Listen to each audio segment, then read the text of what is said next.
बिस्मिल्लाहिर्रहमानिर्रहीम। अस्सलाम वालेकुम। मैं हूँ आपके साथ मिशल बुखारी अपने ऑफिशियल यूट्यूब चैनल के साथ। और नाज़रीन, हम ये देख रहे हैं कि इसराइल को तस्लीम करवाने की अमरीकी कोशिशें आहिस्ता आहिस्ता रंग ला रही हैं, बल्कि अब इसमें तेज़ी हमें नज़र आ रही है।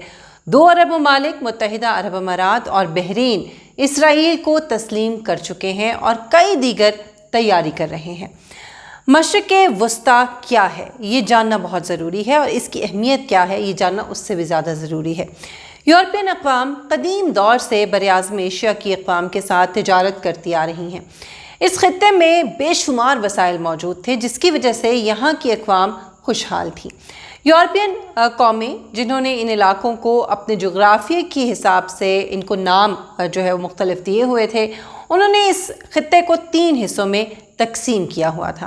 क्योंकि ये खित्ता यूरोप के मशरिक़ में वाक़ है, इसलिए उन्होंने इन 3 इलाकों को मशरिक़ करीब यानी नियर ईस्ट, मशरिक़ वस्ता यानी मिडल ईस्ट और मशरिक़ बईद यानी कि फ़ार ईस्ट का नाम दिया था। इनमें से 2 टर्मिनोलॉजीज़ यानी मशरिक़ वस्ता और मशरिक़ बईद आज तक बैनुल अक़वामी सियासत में राइज हैं, हालांकि ये इस्तेमाल यूरोप के लिए होती थी।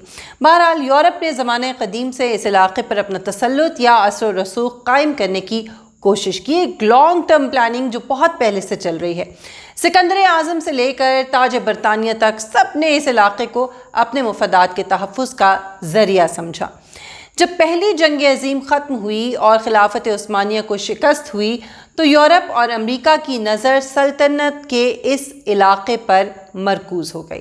जंग से पहले ही इस इलाक़े के मुस्तक़बिल का फ़ैसला कर लिया गया था, जिस पर जंग के बाद अमल दरामद जो है वो कराया गया, यानी इस खित्ते को मुख्तलिफ़ मुल्कों की सूरत में तकसीम कर दिया गया। तेल की दौलत दरियाफ्त होने के बाद ये खित्ता और भी ज़्यादा अहम हो गया। सबसे अहम डेवलपमेंट, बल्कि अगर ये कहें कि जो साजिश की गई तो गलत नहीं होगा, वो ये है कि इस खित्ते की अहमियत को समझते हुए अपने मुफादात को हासिल करने के लिए अमेरिका और बरतानिया ने एक नया मुल्क बना दिया, जिसे इसराइल का नाम दिया गया। ये वो मुल्क है जो दरअसल इन इलाक़ों में अमरीकी मुफादात का ज़ामिन बना हुआ है, बल्कि इसको बनाया गया। और यही वजह है कि इस वक्त अमेरिका मुसलसल इसी कोशिश में लगा है कि दीगर अरब ममालिक भी इसराइल के दोस्त बन जाएं और इसराइल को तस्लीम करें, तस्लीम से आगे बढ़ के दोस्ती तक पहुंच जाएं। इस बात को समझने के लिए ये ज़रूरी है कि हम मशरिक़ वस्ता की अहमियत को समझें, ख़ास तौर पर अमेरिका की नज़र से। सबसे ज़्यादा अहम इन ममालिक की जोग्राफियाई हैसियत है। वो कैसे? वो इस तरह कि ये ममालिक मशरिक़ के सियासी खित्ते के बिल्कुल वस्त में मौजूद हैं, और इसकी एक जानिब रूस जैसी बड़ी और साबका आलमी ताकत है, तो दूसरी तरफ चीन जैसी नई उभरती हुई आलमी ताकत है। नहर स्वेज़ भी इस खित्ते में मौजूद है, जहाँ से आलमी तिजारत का एक बड़ा हिस्सा गुजर कर जाता है। और सबसे बढ़कर अमेरिका के लिए सबसे बड़ा ख़तरा, जिसे वो अपना सबसे बड़ा दुश्मन मानता है, यानी ईरान भी इसी खित्ते में मौजूद है। तालिबान भी यहाँ पर हैं, और तुर्की जो कि एक और उभरती हुई इलाक़ाई ताकत है और इसको एक बड़े मुसलमान मुल्क के तौर पर, बड़ी ताकत के तौर पर देखा जा रहा है, वो भी इस इलाके से मुंसलिक है। अमेरिका के लिए इस इलाके की अहमियत समझने के लिए आपको यहाँ पर अमरीकी मौजूदगी को देखना होगा, और इसकी सबसे बड़ी मिसालें इन इलाकों में किसी न किसी बहाने से, किसी न किसी सूरत अमेरिका की मौजूदगी है या अमरीकी फ़ौजों की मौजूदगी है। आप कुवैत ही की मिसाल ले लीजिए। कुवैत में इस वक्त 13,500 अमरीकी फ़ौजी मौजूद हैं, और यहाँ पर आरिफ जान का फ़ौजी ठिकाना, अहमद अल जबीर एयरबेस और अल इस्लाम एयरबेस मौजूद हैं और अमेरिका के इस्तेमाल में हैं। कुवैत में इस वक्त बड़ी मिक़दार में अमरीकी फ़ौजी साजो सामान भी मौजूद है। जंगी जहाज़ों का स्क्वाड्रन कुवैत में तैनात है। इसके अलावा पैट्रियट मिसाइल सिस्टम जो ज़मीन से फ़िज़ा में मार करते हैं, वो भी कुवैत में नस्ब किए गए हैं। अब आते हैं दूसरी मिसाल की तरफ, जो है मुत्तहिदा अरब अमारात की। मुत्तहिदा अरब अमारात में अमेरिका के 5,000 फ़ौजी तैनात हैं। अमेरिका के 5th जनरेशन जदीद जंगी जहाज़ F-22 भी मुत्तहिदा अरब अमारात में ही मौजूद हैं। اس کے علاوہ ڈرونز اور ری فیولنگ جہازوں کے لیے بھی جو بیس ہے وہ متحدہ عرب امارات میں ہی موجود ہے، اور اپنی انسٹالیشن کو فضائی اور میزائل حملے سے بچانے کے لیے امریکہ نے یہاں پر بھی پیٹریاٹ میزائل سسٹم نصب کر رکھا ہے۔ اس کے بعد باری آتی ہے عمان کی۔ ناظرین، عمان میں تقریباً 600 امریکی فوجی تعینات ہیں۔ تعداد یہ نسبتاً کم ہے، لیکن ضرورت پڑنے پر امریکہ یہاں پر مزید فوج بھیج سکتا ہے اور معاہدے کے تحت عمان کی کئی بیسز کو استعمال کر سکتا ہے، یعنی یہاں پر جو موجود بیسز ہیں وہ جب امریکہ چاہے اس کے استعمال میں آ سکتی ہیں۔ اسی طرح بحرین میں امریکہ کی اہم بیس ہے، یہاں پر امریکہ کے 7000 فوجی ہیں، اور امریکی نیوی کا ایک بحری جنگی بیڑا جو ہے وہ بھی بحرین میں ہی موجود ہے۔ یہاں پر F-16 اور FA-18 جیسے جدید امریکی لڑاکا طیارے بھی موجود ہیں بحرین کے اندر۔ بحرین کی شیخ عیسیٰ ایئر بیس پر یہ طیارے موجود ہیں۔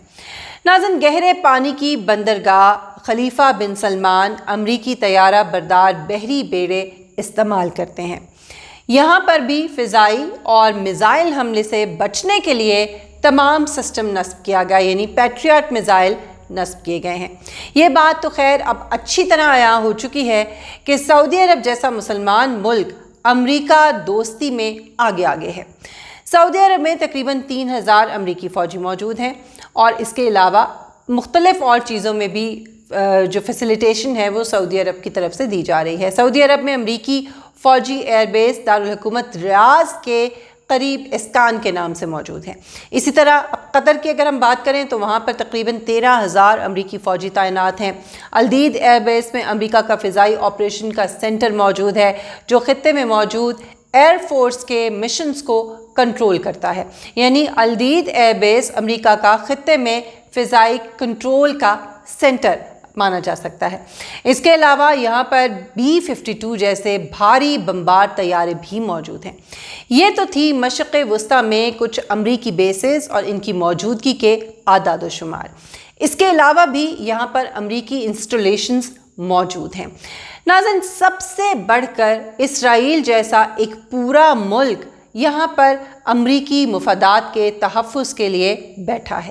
اس تمام تر تفصیل کو جاننے کے بعد سب سے اہم سوال جو ذہن میں آتا ہے وہ یہ ہے کہ آخر امریکہ مشرق وسطیٰ سے چاہتا کیا ہے؟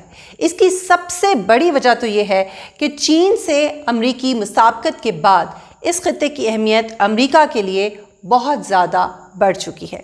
وہ کیسے؟ وہ اس طرح کہ چین یہاں پر سرمایہ کاری کرنا چاہتا ہے، لیکن امریکہ کی یہ کوشش ہے کہ وہ چین کو اس خطے سے دور رکھے۔ نہ ہی چین یہاں سرمایہ کاری کرے گا اور نہ ہی اس کی جو تجارت ہے اس پہ مزید اضافہ ہوگا۔ اس لیے اب وہ عرب اسرائیل دوستی کا نعرہ لگا رہا ہے، اور اس کے علاوہ سب سے خطرناک کام جو امریکہ کر رہا ہے وہ امریکہ چین سے جنگ کو مذہب کی جنگ بنانا چاہتا ہے، جیسا اس نے روس کے خلاف جنگ میں کیا تھا۔ امریکہ یہ تاثر قائم کرنا چاہتا ہے کہ 3 بڑے مذاہب یعنی اسلام، عیسائیت اور یہودیت کے ماننے والوں کو چین سے خطرہ ہے۔ چین ان سب کے لیے بڑا خطرہ ہے، یہ امریکہ تاثر دے رہا ہے۔ اس لیے ان ابراہیمی مذاہب کے ماننے والوں کو چین کے خلاف ایک ہو جانا چاہیے، اور اسی لیے اس معاہدے کو نام ہی معاہدہ ابراہیم دیا گیا ہے۔ اب دیکھنا یہ ہے کہ اگر اسی طرح مسلم ممالک امریکہ کی اس سازش کا شکار ہوتے رہے، جیسا کہ UAE اور اس کے بعد بحرین کے اسرائیل سے معاہدوں کی صورت میں ہمیں نظر آ رہا ہے، تو نہ صرف یہ مسلم دنیا کے لیے بلکہ مجموعی طور پر طاقت کے توازن کا ایک بہت بڑا مسئلہ بن کر سامنے آ سکتا ہے۔ اس بارے میں اپنی قیمتی رائے کا اظہار آپ ضرور کیجئے کامنٹ سیکشن میں کامنٹ کر کے، اور اگر ابھی تک آپ نے میرے چینل کو سبسکرائب نہیں کیا تو چینل کو سبسکرائب کیجئے، بیل آئیکن کو پریس کیجئے۔ اگر آپ کو ویڈیو پسند آئے تو لائک کیجئے، شیئر کیجئے، اور انشاءاللہ آپ سے ملاقات ہوگی اپنی نیکسٹ ویڈیو میں۔ اپنا بہت خیال رکھیے گا۔ اللہ حافظ۔